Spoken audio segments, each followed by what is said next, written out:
आप में से कई लोग परेशान होंगे कि सर गए तो गए कहाँ, इतने दिन से वीडियो नहीं डली है, ऐसा कैसे चलेगा।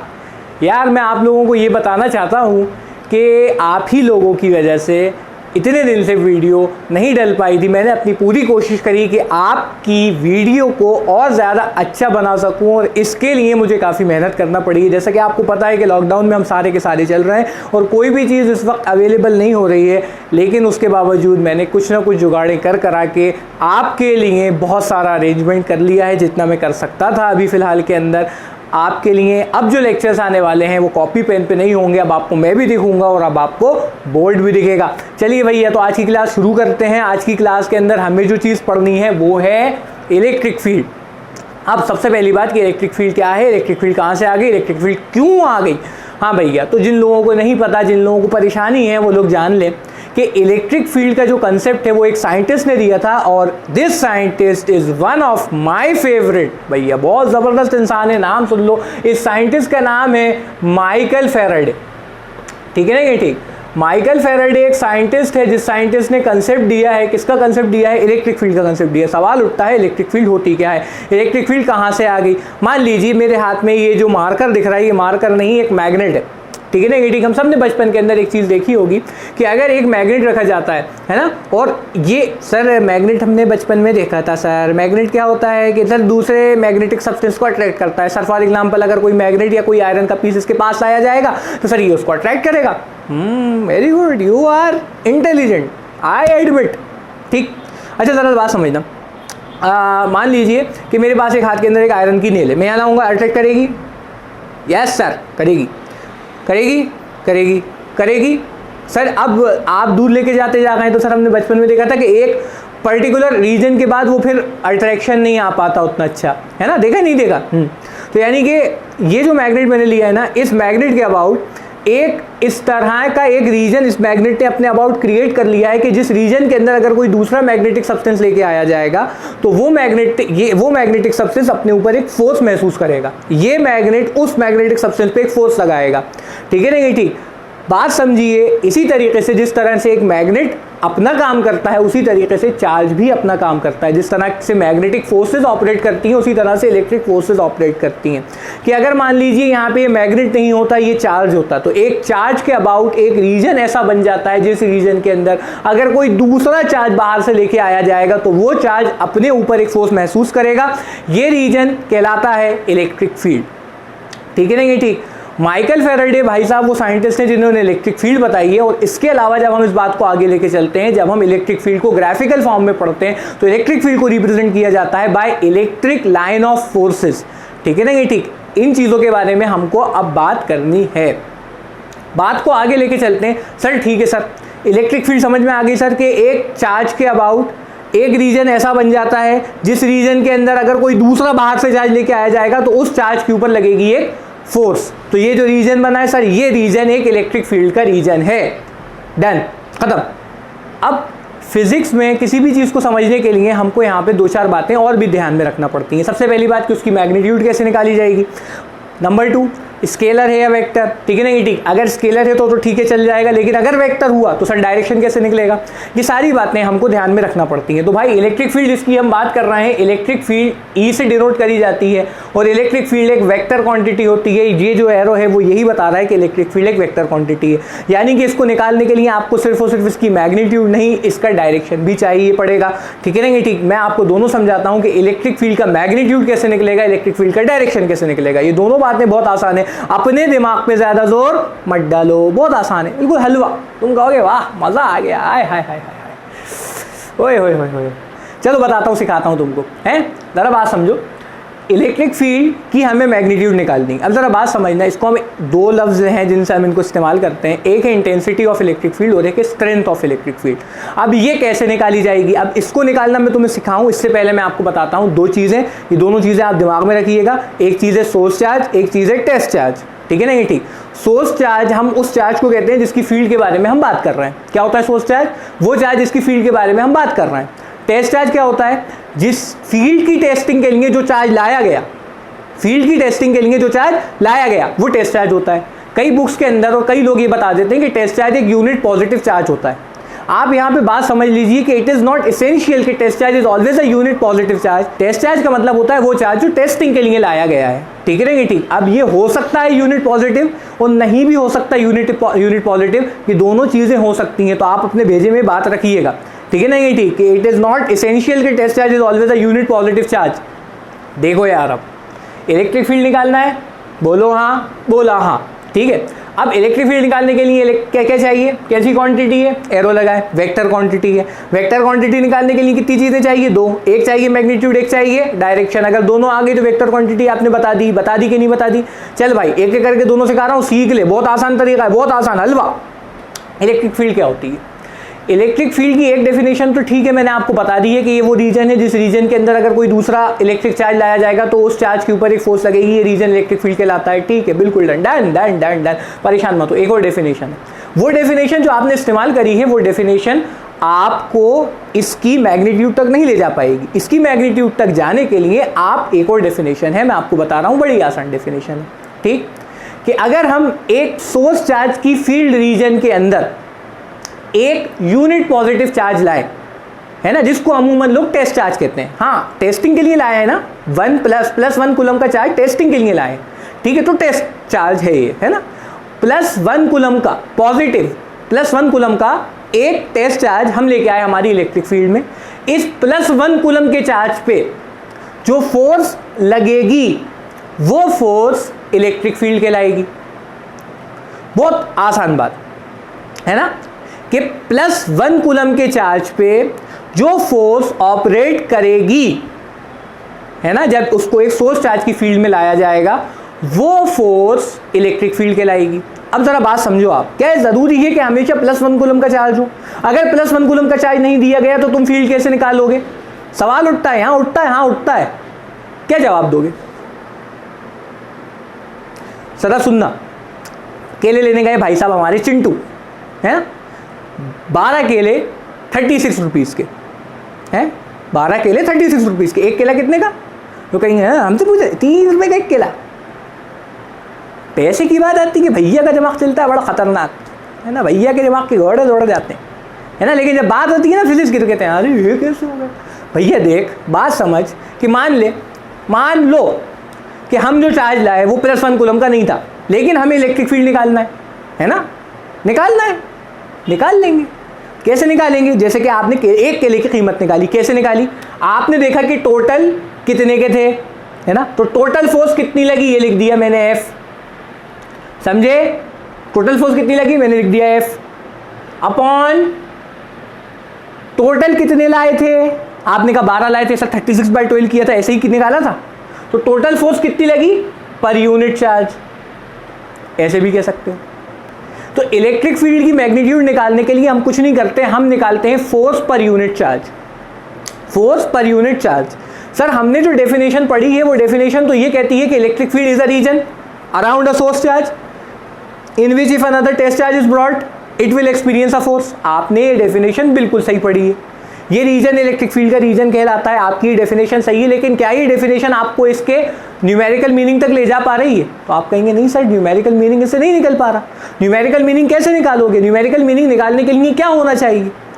ठीक है, अगर मान लीजिए मुझे दो चीज़ों को नापना है, मुझे नापना है कि दो गाड़ियाँ हैं, दो गाड़ियाँ चल रही हैं, दोनों में से कौन सी गाड़ी चल रही है, तो आप इसकी स्पीड लेते हैं। स्पीड कैसे लेते हैं आप जरा सोचिए, मीटर पर सेकेंड, किलोमीटर पर आवर लेते हैं कि नहीं लेते? या तो आप मीटर पर सेकंड लेंगे या आप किलोमीटर पर आवर लेंगे।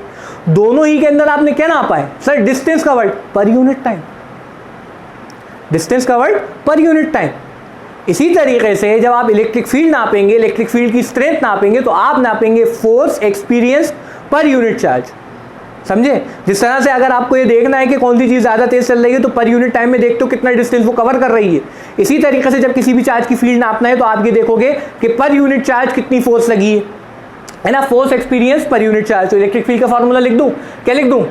It will be the force experienced पर यूनिट चार्ज। समझ में आया कि नहीं आया? ठीक, अब ये जो फॉर्मूला मैंने आपके सामने लिखा है, इस फॉर्मूले के दो इस्तेमाल किए जाएंगे, याद रखिएगा। ठीक, पहला इस्तेमाल तो आप देख ही रहे हैं कि अगर आपको फोर्स दी हुई है तो आप यहाँ से इलेक्ट्रिक फील्ड निकाल सकते हैं। ठीक, लेकिन अगर मान लीजिए इलेक्ट्रिक फील्ड दी है तो आप फोर्स निकाल सकते हैं। ठीक है ना? ये ठीक, आपको लग रहा होगा सर ये कैसे बचपने वाली आप बात कर रहे हैं। आप रुक जाइए, कुछ सवालों के अंदर आपको ये पता चल जाएगा कि दिस इज़ नॉट बचपना, दिस इज़ पचपना। तो भाई ये तो हो गई बात मैग्नीट्यूड की। अब सवाल उठता है डायरेक्शन का।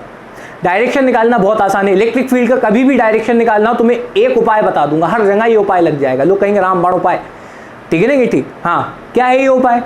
आपको जब भी इलेक्ट्रिक फील्ड नापनी है, आप कुछ मत कीजिए, आप वहाँ पे ये मान लीजिए कि यहाँ अगर एक पॉजिटिव 1 कूलम का चार्ज रखा होता तो वो कहाँ जाता, कहाँ फेंकता, ठीक है ना? ठीक, अब अगर आपने यहाँ पे ये समझ लिया कि ये +1 कूलम का चार्ज कहाँ जाएगा, तो आप ये समझ लेंगे कि इसका डायरेक्शन क्या होगा, इलेक्ट्रिक फील्ड का डायरेक्शन क्या होगा।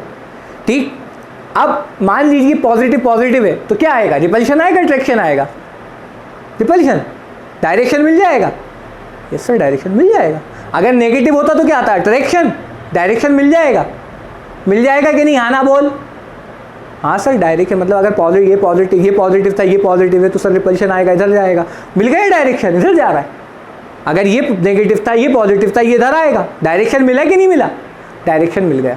तुम्हें इलेक्ट्रिक फील्ड के अंदर दो चीज़ें मिल गई, क्या क्या मिल गया तुम्हें? सर हमें मैग्नीट्यूड मिल गया, कैसे निकालोगे, फोर्स पर यूनिट चार्ज निकल जाएगा, डायरेक्शन मिल गया, मिल गया। तो भैया इलेक्ट्रिक फील्ड के अंदर हम यहाँ तक पहुँच गए कि अब हम उसका मैग्नीट्यूड निकाल सकते हैं और हम इसका डायरेक्शन निकाल सकते हैं।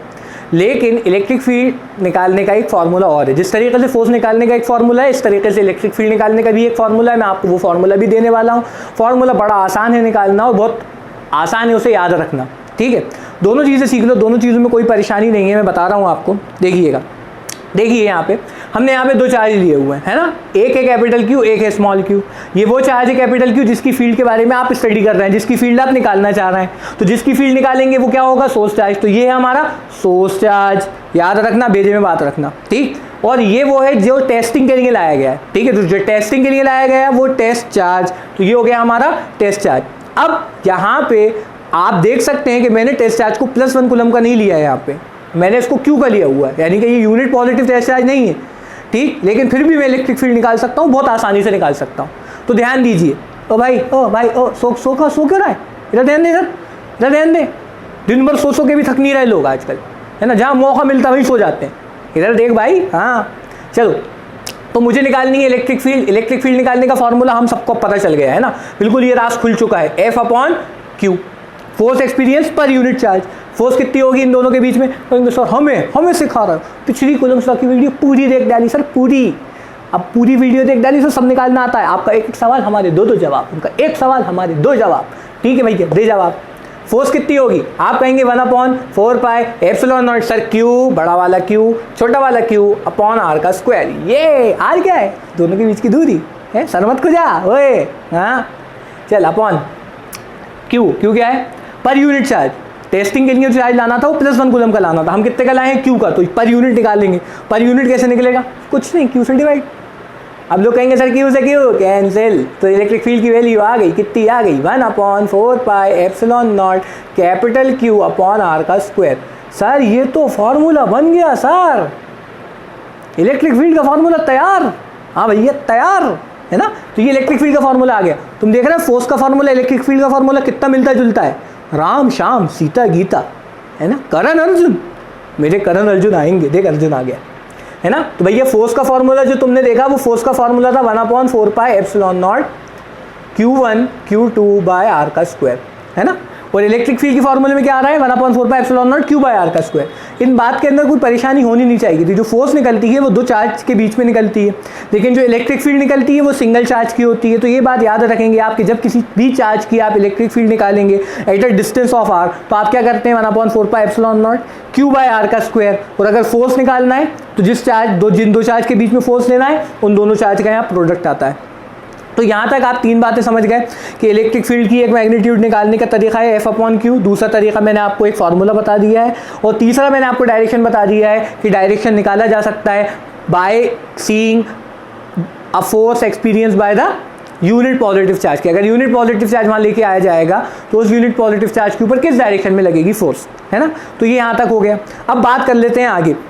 सर आगे अब क्या बात करेंगे हम? अब आगे हम बात कर लेते हैं कि इलेक्ट्रिक फील्ड का यूनिट क्या होगा, ठीक है ना, ठीक, इसके बारे में भी तो बात करनी है, इलेक्ट्रिक फील्ड का डायमेंशन क्या होगा। हालांकि यूनिट डायमेंशन निकालना दुनिया की सबसे आसान चीज़ होती है। जब मैं लेक्चर लेता हूँ मैं हमेशा ये कहता हूँ कि यूनिट डायमेंशन निकालना बहुत आसान चीज़ होती है। 11 के छोटे छोटे क्लास के बच्चों को मैं ये बता देता हूँ, अगर आप यहाँ पे इस तरीका सीख लेंगे यूनिट डायमेंशन निकालने का एक बार, तो ज़िंदगी भर वो तरीका काम आने वाला है, उसके अलावा कोई तरीका होता ही नहीं है, आपको याद ही नहीं रखना, ठीक है ना, ठीक, यूनिट रटना इज़ नॉट एन ऑप्शन, ठीक है, आपको यूनिट निकालना आना चाहिए। अब यूनिट कैसे निकालेंगे, किसका यूनिट चाहिए, इलेक्ट्रिक फील्ड का यूनिट चाहिए, अभी निकाल के बताता हूँ, देख। हाँ, तो इलेक्ट्रिक फील्ड निकालोगे तो यूनिट कैसे निकलेगा इलेक्ट्रिक फील्ड का, आपने लिखा है इलेक्ट्रिक फील्ड कितना होता है, F/Q होता है कि नहीं होता। फोर्स का यूनिट बोल कितना होगा है, कुल न्यूटन। चार्ज का यूनिट बोल कितना होता है, बताया था कूलम। क्या आ गया इलेक्ट्रिक फील्ड का यूनिट, सर न्यूटन पर coulomb, sir that's it, the and. आगे दिखाऊं, देख भैया आगे, ये तो हो गई एक बात। दूसरी बात, सर डायमेंशन फार्मूला, बहुत अच्छे, डायमेंशन फार्मूला निकालते हैं, है ना, तो ये तो हो गया हमारा यूनिट। अब हम निकालते हैं डायमेंशन फार्मूला। जिस तरह से आपने यूनिट निकालना सीखा कि कुछ भी नहीं है, आप सिर्फ और सिर्फ क्या करते हैं, एक फार्मूला लेते हैं, उस फार्मूले के अंदर बाकी के यूनिट रख देते हैं, आपको आपका यूनिट मिल जाता है। इसी तरीके से डायमेंशन फार्मूला निकाला जाता है। डायमेंशन फार्मूला निकालने के लिए आप क्या करते हैं, आप देख रहे हैं कि इलेक्ट्रिक फील्ड है, इलेक्ट्रिक फील्ड का जो फार्मूला है वो कितना है, F/Q, फोर्स पर यूनिट चार्ज। फोर्स का डायमेंशन रख दीजिए, चार्ज का डायमेंशन रख दीजिए, आंसर आ जाएगा। फोर्स का डायमेंशन क्या होता है, फोर्स का डायमेंशन होता है MLT-2। अरे होता है कि नहीं होता है यार, है, मास इंटू एक्सेलरेशन, फोर्स की माँ होती है यार। चार्ज 80, ठीक, तो भैया कितना आ गया इलेक्ट्रिक फील्ड का डायमेंशन फार्मूला। इलेक्ट्रिक फील्ड का डायमेंशन फार्मूला निकल रहा है ML T⁻³ A⁻⁻1। तो अब तक के एपिसोड में आपने देखा कि इलेक्ट्रिक फील्ड क्या होती है, इलेक्ट्रिक फील्ड किसने दी, इलेक्ट्रिक फील्ड का मतलब क्या होता है, इलेक्ट्रिक फील्ड का फार्मूला क्या है, इलेक्ट्रिक फील्ड कैसे निकाली जा सकती है, इलेक्ट्रिक फील्ड के यूनिट डायमेंशन आपने देख लिए, इलेक्ट्रिक फील्ड का डायरेक्शन आपने देख लिया। अब हम बात करेंगे इसके आगे, ठीक है ना, ठीक, ये तो वो था जो अब हम बेसिक देख के आ चुके हैं। लेकिन इलेक्ट्रिक फील्ड निकालने के अंदर जब हमारे सामने सवाल आएगा तो वो सवाल दो तरह के फॉर्म में रहता है, ठीक है ना, ठीक, या तो वो इंडिविजुअल चार्ज डिस्ट्रीब्यूशन रहेगा या फिर वो क्या रहता है, कंटिन्यूअस चार्ज डिस्ट्रीब्यूशन रहता है। सर आसान भाषा में सर कुछ नहीं हो सकता सर, वैसी फिजिक्स सर आप जानते ही हैं सर, बस सर आंसू रोक के बैठा हुआ हूँ मैं यहाँ पे। कहे आप सही रहें, है ना, थोड़ी सी आसान बनाते हैं इसको कि क्या होता है इंडिविजुअल और क्या होता है कंटिन्यूअस, ठीक। तो इंडिविजुअल चार्ज डिस्ट्रीब्यूशन का मतलब होता है कि एक एक चार्ज अलग अलग मौजूद है। फॉर एग्जांपल जैसे कि मान लीजिए यहाँ पे एक चार्ज यहाँ पे लिख दिया मैंने Q1, एक यहाँ लिख दिया Q2, एक यहाँ लिख दिया Q3, तो ये इंडिविजुअल चार्ज डिस्ट्रीब्यूशन की कैटेगरी में रहते हैं, ठीक। और दूसरा होता है continuous charge distribution. Continuous charge distribution यानी कि मान लीजिए चार्ज डिस्ट्रीब्यूटेड एक वायर पे, एक रिंग पे, एक प्लेन लेमिना पे, एक स्फीयर पे, तो ये कंटिन्यूअस चार्ज डिस्ट्रीब्यूशन की कैटेगरी रहती है, ठीक। अब मैं आपको एक एक करके दोनों चीज़ें बताता हूँ। पहले मैं आपको इंडिविजुअल चार्ज डिस्ट्रीब्यूशन में इलेक्ट्रिक फील्ड कैसे निकाली जाएगी मैं आपको वो बताऊंगा, और फिर मैं आपको बताऊंगा कि अगर चार्ज डिस्ट्रीब्यूशन कंटिन्यूअस होगा तो इलेक्ट्रिक फील्ड कैसे निकाली जाएगी वो मैं आपको बताऊंगा। तो मैं आपको ये दोनों सिखाने वाला हूँ। आप याद रखिएगा कि हम इन वीडियोज़ के अंदर इन चीज़ों को सॉल्व करने के तरीके सीख रहे हैं, ठीक है। बात आगे लेके चलते हैं। मान लीजिए यहाँ पे 3 चार्ज दिए हुए थे, ठीक है ना, ये ठीक, और मुझे फील्ड निकालनी है। कहीं भी एक पॉइंट ले लेते हैं जहाँ पे हम फील्ड निकालनी है, ठीक। तो कहीं भी हम निकालते हैं, कहीं भी एक पॉइंट ले लेते हैं जहाँ पे हमको फील्ड निकालनी है। मान लीजिए हम Q1 पे फील्ड निकालना चाह रहे हैं। अब फील्ड निकालने के लिए आपको साइन का पता होना चाहिए कि किसका साइन क्या है। मान लीजिए मैंने यहाँ पे ले लिया कि Q1 पॉजिटिव है, ये जो है ये नेगेटिव है, और ये वाला जो है ये पॉजिटिव है, ठीक। अब एक बात बताइए आप, सबसे पहले कि मैं जब इसको करूँ उससे पहले आप एक बात बताइए कि इलेक्ट्रिक फील्ड कैसी क्वांटिटी है। आप कहेंगे sir electric field vector quantity, और मैंने आपको पिछली क्लास में बताया था कि वेक्टर क्वांटिटी जब इन्वॉल्व हो जाती हैं तो वेक्टर क्वांटिटी से जब हम नेट निकालते हैं तो वो चीज़ प्रिंसिपल ऑफ सुपरपोजिशन की कैटेगरी में चली जाती है। यानी कि यहाँ भी प्रिंसिपल ऑफ सुपरपोजिशन लगेगी। प्रिंसिपल ऑफ सुपरपोजिशन एक्चुअल में आपसे क्या कहती है कि अगर आप किसी भी नेट वेक्टर क्वांटिटी का नेट निकालना चाहते हैं, किन्हीं भी वेक्टर क्वांटिटी का अगर आप नेट निकालना चाहते हैं तो आप उन सब का वेक्टर सम करिए। क्या करिए आप, वेक्टर सम। यानी कि आप समझ रहे होंगे मेरी बात को कि अगर आपको यहाँ पे कहीं पे भी ई नेट निकालना है तो आप क्या कीजिए, जो E1 आई है वो, और जो E2 आया है वो, और जो E3 आई है वो, उन सबको जोड़ दो, जितनी भी हों उन सबको जोड़ दो, लेकिन वेक्टोरिकली आप उनको जोड़ेंगे, ठीक। वेक्टर जोड़ने का मतलब क्या होता है मैंने आपको पिछली क्लास में भी बताया था। इस क्लास में मैं इस बात को रिपीट नहीं करूंगा। अगर किसी को परेशानी है तो वो पिछली लेक्चर के अंदर चला जाए और वहाँ से वो देख सकता है। ये आपके पास एक बहुत बड़ा प्लस पॉइंट है कि आपको पिछले लेक्चर रिकॉल करने के लिए वो सारे के सारे लेक्चर आपकी फ़ोन मेमोरी में, ना कि आपकी ब्रेन मेमोरी में, क्योंकि ब्रेन मेमोरी में होते तो चले जाते, फ़ोन मेमोरी में से जाएंगे नहीं। यूट्यूब पर डले ना। हाँ चल भाई देख, ये पॉजिटिव है, ये कैसा है नेगेटिव। ये नेगेटिव इस पॉजिटिव पे किधर लगाएगा फोर्स, बोल बोल बोल जल्दी बोल। अट्रैक्टिव रिपल्सिव, खींचेगा फेंकेगा, अपोजिट है, अट्रैक्ट करेगा। यानी कि आप समझ रहे होगे कि जो फील्ड आने वाली है वो इधर आने वाली है। आएगी कि नहीं आएगी, तो हमने कहा भैया ये आएगी फील्ड इधर। क्या कहते हैं हम, electric field on one due to two, E12 कह दिया हमने। ठीक है भैया, वेरी गुड। चलो भाई आगे चलते हैं। ये कैसा है पॉजिटिव, ये कैसा है पॉजिटिव। पॉजिटिव पॉजिटिव को अट्रैक्ट करेगा, रिपेल करेगा, जल्दी बोल। सेम है, रिपेल करेगा। रिपेल करेगा तो लगा दूँ ऐसी है, ऐसा रिपेल करेगा यहाँ इधर। ये कर रहा है रिपेल, कर रहा है कि नहीं कर रहा। ये हो गया, ये कितना हो गया भैया, इलेक्ट्रिक फील्ड 1 पे, किसकी वजह से, 3 की वजह से, ये लिख दिया E13। समझ में आ रही की बात कि नहीं आ रही। अब यहाँ पे मान लीजिए अगर ये ट्राइंगल इक्विलेटरल ट्राइंगल होता है तो ये एंगल 60 डिग्री होता, ये एंगल 60 डिग्री होता, ये एंगल 60 डिग्री होता, तो लीनियर पेयर से ये एंगल कितना हो जाता, 120, है ना। इतनी मैथ्स तो आती होगी, 10वीं तक तुम सबने मैथ्स पढ़ी। बायो वाले के ना सर मैथ्स की बात मत किया करो हमसे, चले वे। हाँ 120 डिग्री हो गया। अब दो वेक्टर हैं, 120 का एंगल है, क्या नहीं निकाल सकते। 11वीं क्लास में सिखाया था रिजल्टेंट वेक्टर निकालना, फॉर्मूला बताया था। क्या होता है रिजल्टेंट वेक्टर का फॉर्मूला, आर का फॉर्मूला क्या होता है, √A² plus B² plus 2AB cos theta. होता है कि नहीं होता। थीटा क्या होता है, एंगल। एक बात बताओ, क्या तुम्हें यहाँ ये इसकी मैग्नीट्यूड मिल जाएगी, कैसे निकालोगे, कैसे निकालोगे, ये कैसे निकालोगे, क्या आएगी इसकी मैग्नीट्यूड, जरा बताओ भैया जल्दी से। तो कई लोग तो जवाब देने लगे, हाँ भैया सही दे रहा हो तुम, 1/4πε0 एयर वैक्यूम में। ठीक ठीक, Q1 Q2, ठीक है ना ये, ठीक, Q1 Q2 बाय इनके बीच की दूरी, हमने कहा R का स्क्वायर। सर ये तो फोर्स लिख दिया आपने, इलेक्ट्रिक फील्ड थोड़ी लिखी है आपने। फोर्स लिखी है सर आपने, इलेक्ट्रिक फील्ड थोड़ी लिखी है। ठीक है, सही कह रहा है वो। इलेक्ट्रिक फील्ड किसकी है, 2 की है ना। इलेक्ट्रिक फील्ड किसकी है, 2 की है। ठीक, तो यहाँ पे क्या आएगा, 2 आएगा। समझे नहीं समझे। इसी तरीके से तुम यहाँ इसकी इलेक्ट्रिक फील्ड लिख सकते हो। कितनी आएगी भैया इसकी इलेक्ट्रिक फील्ड, आप कहोगे sir 1/4πε0 Q3। Sir equilateral triangle है तो R ही होगा, R का स्क्वायर आएगा। सही कह रहे हो आप। दोनों की मैग्नीट्यूड निकल गई, फॉर्मूला लगाओगे, A आ गया, B आ गया, रिजल्टेंट वेक्टर निकल जाएगा। समझे नहीं समझे। अब यहाँ पे एक बहुत इंपॉर्टेंट बात कि आप लोगों को यहाँ दिख रहा होगा कि यहाँ पे मैंने साइन कंसिडर नहीं करे, और आप भी नहीं करेंगे, सुन लीजिए। ठीक, दो एक बातें सुन लो जो लोग मिसकंसेप्ट बना लेते हैं साइंस से रिलेटेड, कि पॉजिटिव का मतलब और नेगेटिव का मतलब ये नहीं होता कि पॉजिटिव है तो ये बड़ा है, नेगेटिव है तो ये छोटा है। जैसे कि आप मैथ्स में कंसिडर करते हैं कि +2 इज़ ग्रेटर देन -3। नहीं, पॉजिटिव और नेगेटिव का मतलब है कि दो अलग अलग तरह के चार्जेस बताए जा रहे हैं जिनके नेचर अपोजिट हैं। पॉजिटिव का मतलब ये नहीं होता कि वो नेगेटिव से बड़ा है। पॉजिटिव का मतलब होता है वो एक तरह का चार्ज है, और नेगेटिव का मतलब होता है वो दूसरी तरह का चार्ज है। ये बात आप दिमाग में रखिए, पहली बात। दूसरी बात कि जब हम यहाँ पे इलेक्ट्रिक फील्ड कंसिडर कर रहे हैं तो पॉजिटिव और नेगेटिव हम नहीं लेते तब तक जब तक डायरेक्शन हम ले रहे हैं। अगर आप डायरेक्शन ले लें तो आपको यहाँ पे पॉजिटिव नेगेटिव नहीं लेना। और सही बात मैं आपको बताऊं, अगर हम सही मायनों में फिजिक्स पढ़ रहे हैं तो हम यहाँ पे पॉजिटिव नेगेटिव का साइन नहीं लेंगे, हम यहाँ पे डायरेक्शन लेंगे। क्या लेंगे, हम यहाँ पे डायरेक्शन लेंगे। ठीक है नहीं, ठीक। तो भाई ये बात बहुत इंपॉर्टेंट है, इस बात को आप याद रखेंगे। तो इलेक्ट्रिक फील्ड निकालना मैंने आपको बता दिया है इंडिविजुअल चार्ज डिस्ट्रीब्यूशन पे, ठीक है। लेकिन अब मैं आपको कंटिन्यूस चार्ज डिस्ट्रीब्यूशन पे इलेक्ट्रिक फील्ड निकालना सिखाने वाला था। लेकिन इससे पहले मैं आपको कंटिन्यूस चार्ज डिस्ट्रीब्यूशन पे इलेक्ट्रिक फील्ड निकालना सिखाऊं, उससे पहले ये ज़रूरी है कि आप ये जान लें 6 चीज़ों के बारे में। ठीक, अब वो 6 चीज़ें क्या हैं। 6 चीज़ें हैं चार्ज डिस्ट्रीब्यूशन से रिलेटेड। 6 की 6 चीज़ें चार्ज डिस्ट्रीब्यूशन से रिलेटेड है। ठीक, जब भी आप किसी भी चीज़ के ऊपर चार्ज देते हैं तो वो चार्ज उस चीज़ के ऊपर जाके फैल जाता है, डिस्ट्रीब्यूट हो जाता है, जिसे हम कहते हैं चार्ज का डिस्ट्रीब्यूशन।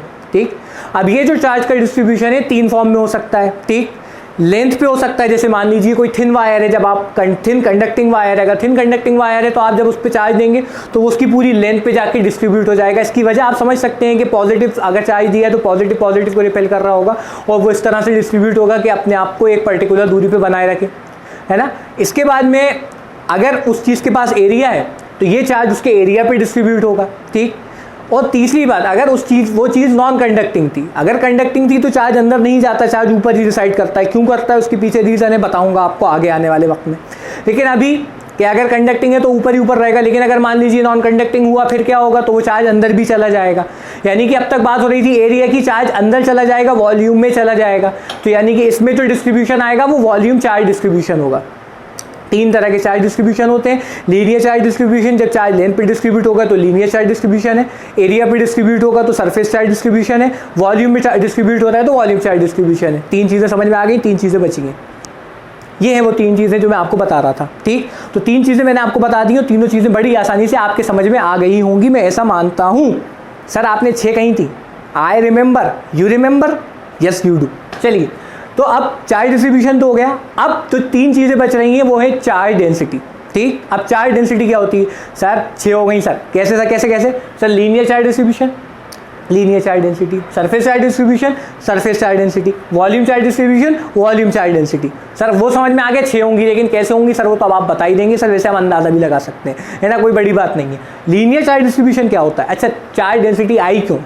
चार्ज डेंसिटी इसलिए आई है क्योंकि जब हम बड़े फिगर्स के बारे में डील कर रहे होते हैं तो टोटल चार्ज उनके ऊपर क्या है ये निकालना थोड़ा सा हमें मुश्किल पड़ता है। ठीक है नहीं? ठीक, तो वहाँ पे वो आपको चार्ज न देके चार्ज डेंसिटी देता है। इस वजह से चार्ज डेंसिटी का पता होना, चार्ज डेंसिटी क्या है, चार्ज डेंसिटी कैसे आई, ये ज़रूरी था।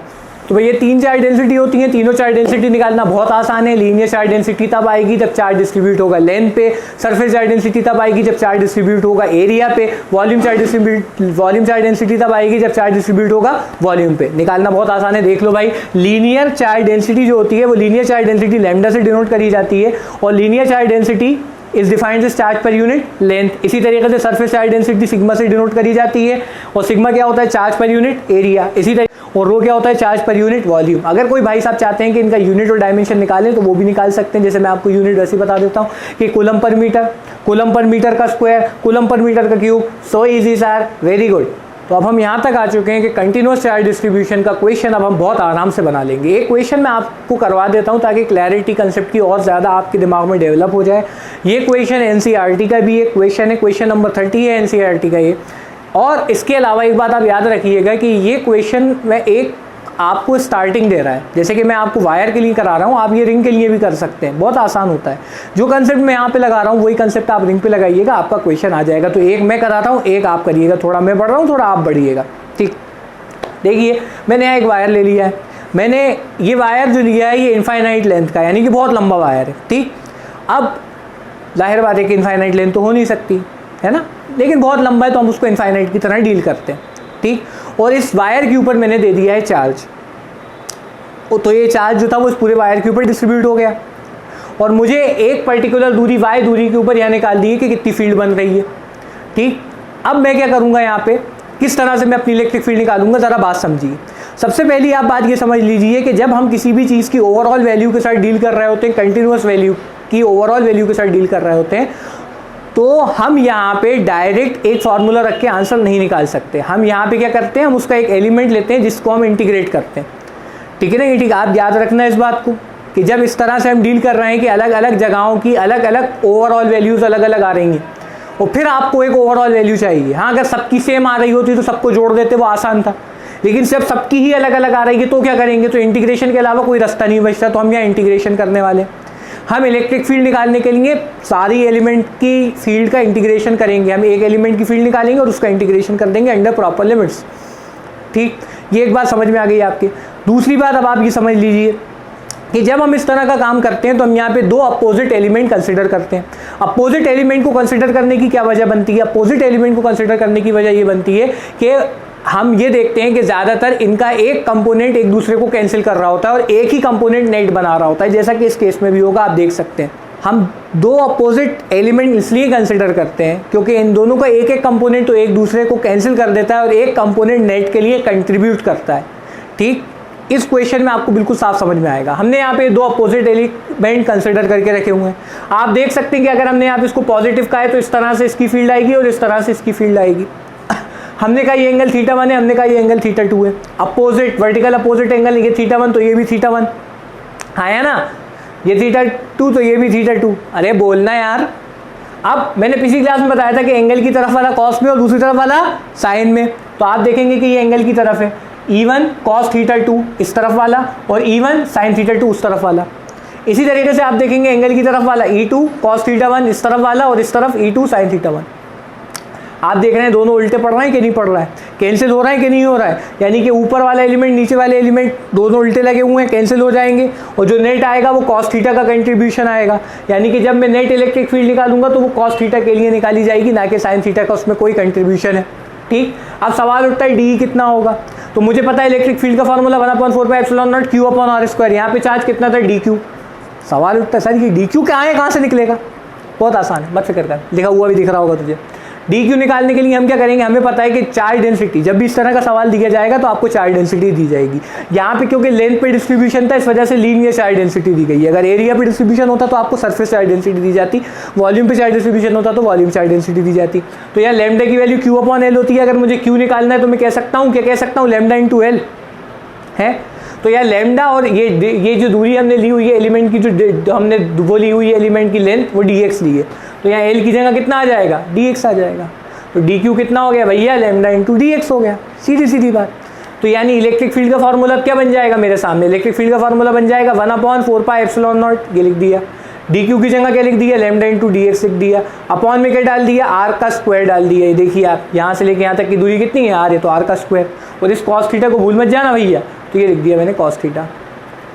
समझ में आया, आगे चले। तो ऊपर दिए हुए एक्सप्रेशन को सॉल्व करने के लिए, इंटीग्रेशन को सॉल्व करने के लिए ये ज़रूरी था हमारे लिए कि हम उसके अंदर ये देखें कि कांस्टेंट क्या है और हम ये देखें वेरिएबल क्या है। ठीक, तो लैम्डा चार्ज डेंसिटी थी, कांस्टेंट होगी, 4πε0 कांस्टेंट होता है, इन दोनों को हमने बाहर पटक दिया और अंदर जो बच रहा है हमारे पास एक dx बच रहा है, एक cos थीटा बच रहा है और एक r का स्क्वायर बच रहा है। अब ज़रा बात समझिए, यहाँ पे मैं उन लोगों से बात करना चाहता हूँ जिनको ये समझ में नहीं आ रहा है कि कांस्टेंट क्या होंगे, वेरिएबल क्या होंगे। ठीक, कांस्टेंट ऐसी चीज़ें होती हैं, वेरिएबल ऐसी चीज़ें होती हैं, मैं बताता हूँ आपको, बहुत आसान है दोनों को समझना। आप एलिमेंट की पोजीशन और एलिमेंट का साइज़ बदल के देख लीजिए, जो बदल जाएगा वो वेरिएबल है और जो नहीं बदलेगा वो कांस्टेंट है। अगर मैं इस एलिमेंट की पोजीशन या साइज़ बदलता हूँ तो लैम्डा पे कोई असर नहीं पड़ता, 4πε0 पे कोई असर नहीं पड़ता, ये दोनों कांस्टेंट है, इसलिए बाहर चले गए। अगर आप देखिए मैं इसकी पोजीशन बदलूंगा तो क्या x बदलेगा, आप कहेंगे हाँ सर x तो बदल जाएगा। आप देखिए ऊपर अगर अपन यहाँ ले जाएंगे तो x कम हो जाएगा, यहाँ ले जाएंगे तो x बढ़ जाएगा, यानी कि x क्या है वेरिएबल, dx क्या होगा वेरिएबल, dx बेस। हाँ तो भाई पोजीशन और साइज बदल के ये जाना जा सकता है कि कौन वेरिएबल है और कौन कांस्टेंट है। जैसे कि आपको यहाँ पे इक्वेशन के अंदर दिखाई दे रहा है, हमारी इक्वेशन में एक लैम्डा है, 4πε0 है, dx है, cos थीटा है, r का स्क्वायर है। ठीक है, तो हम यहाँ पे एलिमेंट की पोजीशन बदले, एलिमेंट का साइज बदले, जो बदल गया वो वेरिएबल है, ठीक है, और जो नहीं बदला वो कांस्टेंट है। ठीक, तो यार जब मैं इसका देखो अब यहाँ पे पोजीशन बदलता हूँ तो देखो यहाँ पे ये एंगल बदल जाएगा, थीटा बदल जाएगा, थीटा वेरिएबल हो गया। अगर थीटा बदलेगा cos थीटा बदलेगा, यानी कि cos थीटा वेरिएबल हो गया। देखो मैंने बाहर नहीं निकाला। अगर मैं एलिमेंट की पोजीशन को बदलूंगा तो r बदल जाएगा, r बदल जाएगा, यहाँ r बदलेगा तो ये भी वेरिएबल होगा, इसको भी देखो मैंने बाहर नहीं निकाला। इसी तरीके से एलिमेंट की पोजीशन बदलने से dx पे तो कोई असर नहीं पड़ता, लेकिन हाँ एलिमेंट के साइज बदलने से dx बदल जाएगा, यानी कि ये भी वेरिएबल है। इस वजह से ना मैंने dx को बाहर निकाला, ना मैंने cos थीटा को बाहर निकाला, ना मैंने r के स्क्वायर को बाहर निकाला, ये तीनों अंदर है। अब हम क्या करेंगे, अब हम इन तीनों ये तीन अलग अलग वेरिएबल हैं, हम जो इंटीग्रेशन जानते हैं उसके अंदर हम एक वेरिएबल के बेसिस पे इंटीग्रेशन कर सकते हैं। ये तीन वेरिएबल है, ज़रूरी है यहाँ पे ये कि हम इन वेरिएबल को हटा के एक वेरिएबल लेके आएँ। ठीक, अब वो एक वेरिएबल इन तीनों में से कोई एक होगा। ठीक, अब वो कौन सा होगा, मैं ये मानता हूँ कि ट्रिग्नोमेट्री के बेसिस पे इंटीग्रेशन करना बहुत आसान पड़ता है, इस वजह से मैं एक ट्रिग्नोमेट्रिक रेशियो चाहूँगा, यानी कि आप समझ सकते हैं मैं यहाँ पे इस cos थीटा के बेसिस पे इंटीग्रेशन चाहूँगा। ठीक है, चलिए देखते हैं क्या होगा। ठीक, तो सबसे पहले मैंने यहाँ पे dx को ठिकाने लगाया, तो मैंने देखा कि भाई अच्छा dx को कैसे ठिकाने लगाया जाएगा, तो मैंने यहाँ पे पहले x को चुना। ठीक, अब x को किसके साथ चुना जाए, तो याद रखना x को y के साथ चुना जाए, क्योंकि आप देखेंगे कि y कांस्टेंट है, y की वैल्यू नहीं बदल रही, y कांस्टेंट है। अगर आप यहाँ पे r ले लेंगे तो यहाँ पे एक और दूसरा वेरिएबल आ जाएगा जो हमारे किसी काम का नहीं है, हम चाहेंगे कि कांस्टेंट के टर्म में आंसर आए। ठीक, चलिए तो मैंने x अपॉन y लिया, x क्या है परपेंडिकुलर, y क्या है बेस, परपेंडिकुलर अपॉन बेस क्या होता है tan थीटा होता है, तो मैंने यहाँ लिख दिया tan थीटा। ये यहाँ डिनोमिनेटर में था, डिवाइड में था, उधर जाएगा तो मल्टीप्लाई में आएगा, ये मल्टीप्लाई में आ गया।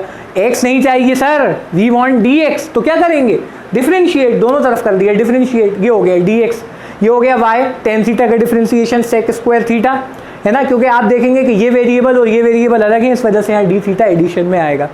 अब सर इसके बाद क्या होगा,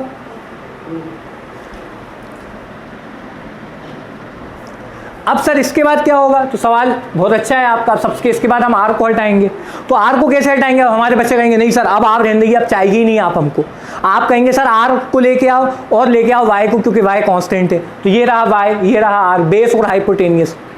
तो बेस और हाइपोटेनियस का रेशो क्या कहलाता है? हमारे बच्चे चीख चीख के कह रहे होंगे सर कॉस थीटा कहलाता है। कहलाता है नहीं कहलाता?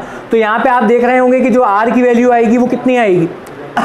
तो लोग कहेंगे आर की वैल्यू आएगी sir y upon cos theta, यानी कि इसको हम कह सकते हैं वाई सेक थीटा। अरे आना तो बोल दे यार, हैं सर आर नहीं चाहिए, आर का स्क्वायर चाहिए। तो आर का स्क्वायर कितना हो गया? वाई का स्क्वायर सेक स्क्वायर थीटा। देखना भैया वैल्यू उठा के रख रहा हूँ दोनों की ऊपर।